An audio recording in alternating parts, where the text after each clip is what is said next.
தமிழ்நாட்டுடைய முதலமைச்சரை, திராவிட முன்னேற்ற கழகத்தின் தலைவரை நீ இல்லாமல் போயிருப்பாய், கொரோனாவில் இல்லாமல் போயிருப்பாய்னு சொல்லக்கூடிய அளவுக்கு கேவலமாக நீங்கள் இறங்கி விட்டீர்கள் என்று நினைத்து எங்களை எதிர்த்தவர்களுக்கு மலர் வளையம் வைத்தவர்கள் நாங்கள். நாடாவை அவிழ்த்து பாவாடையை தூக்கினால் திராவிட நாடு தெரியுங்கிறாங்க. அப்ப இவங்க லட்சணம் தெரிஞ்சு போச்சா?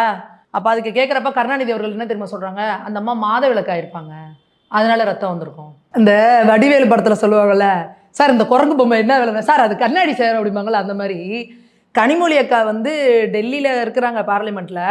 ஆனால் இங்கே வந்து தமிழ்நாட்டில் என்ன நடக்குது, நியூஸ் ப்ரெஸ் ரிலீஸ், இவங்க கட்சியில் சேர்ந்த சிவாஜி கிருஷ்ணமூர்த்தி, இந்த ராவணன், அப்புறம் இந்த சைதை சாதிக்கு, இவங்கெல்லாம் பேசுகிறதெல்லாம் கேட்க மாட்டாங்களா அப்படின்றதே எங்களுக்கு புரியலை.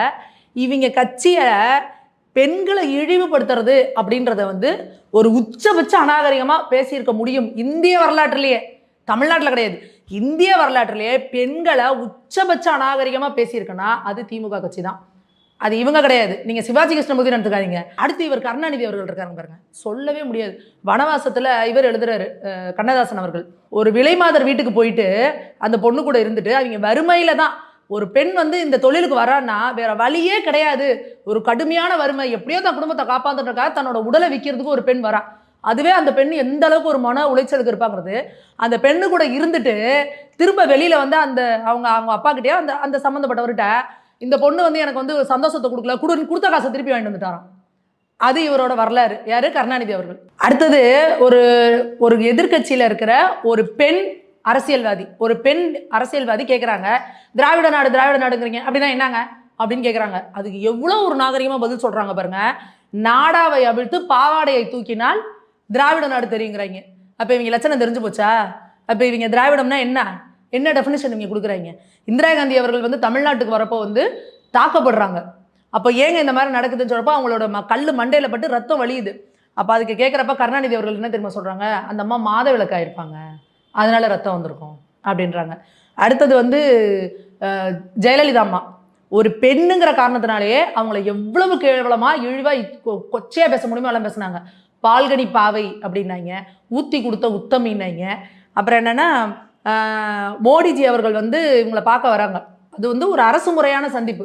இப்போ கேட்குறாங்க, அவருக்கோ மனைவி இல்லை, இவங்களுக்கோ கணவன் இல்லை, 2 பேரும் என்ன செஞ்சுருப்பாங்க? இதெல்லாம் ஒரு தலைவர் பேசுகிற பேச்சாங்க? எவ்வளவு நாகரிகமான பேச்சு இதில். அடுத்து சைதை சாதிக்கெலாம் என்ன பேசினாருன்றது நம்மளாம் கிழிச்சு தொங்க விட்டு மன்னிப்பு கேட்டார், கதறினார், அதெல்லாம் அடுத்த விஷயம். சிவாஜி கிருஷ்ணமூர்த்தி வாயிலே சொல்லவே முடியாதுன்னு வச்சுக்கோங்க, அந்த மாதிரி இருக்குது. அப்போது இவங்கெல்லாம் இப்படி பேசுனாங்களே, இப்போல்லாம் கனிமொழி அக்கா எங்கே போனாங்க? இவங்க வரலாறு தெரியாத கனிமொழி அக்காவுக்கு. அதை விட்டுட்டு ஐயோ எப்படி அவங்க கட்சியிலலாம் இருக்காங்களே தெரியலையே, அவங்க குடும்பத்துலலாம் எப்படி இருக்காங்க, அப்போ நீங்கள் எப்படிக்கா திமுகவில் இருக்கீங்க? அப்போ திமுகவில் இருக்கிறப்பெல்லாம் நீங்கள் எப்படி இந்த குரங்கு பொம்மை மாதிரி காதை மூக்க வாயை கண்ணை எல்லாத்தையும் மூடிப்பீங்க?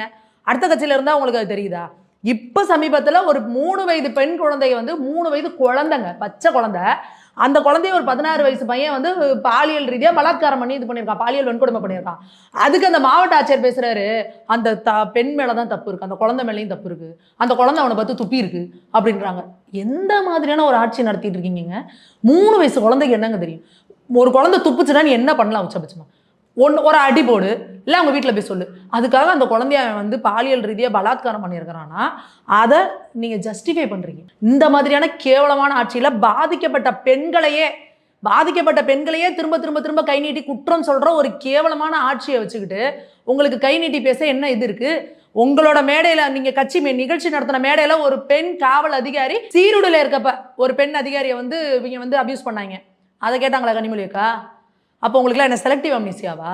சீமான் அவர்கள் விஷயத்தில் நாங்கள் அவங்களுக்கு எந்த இதையுமே நாங்கள் சொல்ல போகிறதே கிடையாது. ஏன்னா எங்களுக்கும் சீமான் அவர்களுக்கும் நிறைய கருத்து வேறுபாடு உண்டு, அதுக்கு நாங்கள் போய் முத்து கொடுக்கணும் எங்களுக்கு எந்த அவசியமும் கிடையாது.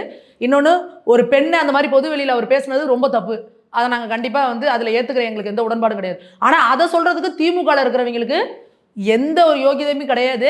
இன்னும் சொல்ல போனால் அரசியலில் இருக்க யாருக்குமே யோகியதை கிடையாது, அண்ணாமலை அவர்களை தவிர. இந்த விஷயத்தில் அண்ணாமலை அவர்கள் ஒருத்தர் தான். நீங்கள் சொல்லுங்கள், திமுக இருக்க யாராவது ஒருத்தரை கூப்பிட்டு, எப்பா நீ உனக்கு ஒரு பொண்டாட்டி தவிர நீ வேறு யாரையுமே பார்த்ததில்லைன்னு சொல்லுப்பா அப்படின்னு சொல்லுங்க பார்ப்போம். வேற எந்த பெண்குள்ளேயும் தொடர்பு இல்லைன்னு சொல்லுங்க பார்ப்போம்னு சொல்லு. இன்னும் சொல்ல போனால் ஆத்தென்டிகேட்டடாக ஆத்தரைஸ்டாக 2 பொண்டாட்டி வச்சுருக்காங்க. ஆமாம், அவங்க மனைவி, ஏன்னா அவங்க தலைவரை மனைவி, இணைவி, துணைவி அப்படின்றது அவங்களுக்கு ரொம்ப சகஜமானது, அது பெருமையானது. அந்த மாதிரி இருக்கிற வரலாறு வச்சிருக்கிற நீங்கள் நீங்க என்னங்க கேள்வி கேட்கறது அடுத்தவங்களை பார்த்து? அப்ப பெண்களுக்காக குரல் கொடுக்குறோம்னா எல்லாத்துக்கும் குரல் கொடுங்க. இன்னும் இந்த பெரியார் இயக்கம் சொல்லிட்டு எத்தனை பெண்கள் வந்து வெளியில வந்து பேசுறாங்க, எங்களை வந்து பாலியல் ரீதியா சுரண்டுறாங்க, எங்களை வந்து நிர்வாணமா வீடியோ எடுத்து வச்சு மிரட்டுறாங்க. யாரு? ஈவேரா, பெண்ணிய போராளி இருக்காரு ஈவேரா, அவரோட பேரை வச்சுட்டு பெரியார் இயக்கம்னு வச்சுட்டு இருக்காங்க. அவங்க பெண்களை சுரண்டுறாங்க அப்படின்னு சொல்றாங்க. அதுக்கு கனிமொழி அக்கா குரல் கொடுத்தாங்களா? அதுக்கு இந்த சுந்தரவழி அக்கா குரல் கொடுத்தாங்களா? அது என்னங்க உங்களுக்குன்னா ஒரு வாயை மூடிட்டு பேசாம போறீங்க? உங்களுக்கு வந்தா ரத்தம், அடுத்தவனுக்கு வந்தா தக்காளி சட்னி அது? அப்ப பேசினா எல்லா பெண்களுக்கும் நியாயத்தை பேசுங்க.